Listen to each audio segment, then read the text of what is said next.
Cześć, witajcie.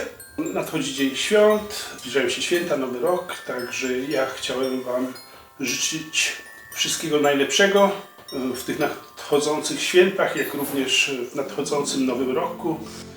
Aktualnie zrobiłem sobie półroczną przerwę od YouTube'a.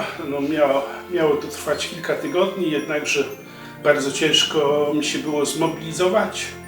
Jeżeli chodzi o kanał, to będę kontynuował w przyszłym roku, a kto wie, być może nawet w tym roku uda mi się nakręcić jakieś filmy. Rozwiązania, które zastosowałem w tym roku w domu, może się komuś ta wiedza przyda. To by było na tyle, jeżeli chodzi o kanał. I też ruszy się kwestia z werandą, mam nadzieję. Tarasem, werandą, dodatkowym pomieszczeniem, ale to myślę, że w jednym z następnych filmów. Także zdrowych, wesołych świąt, szczęśliwego Nowego Roku. Joyeux Noël à tous! I do zobaczenia w następnym filmie.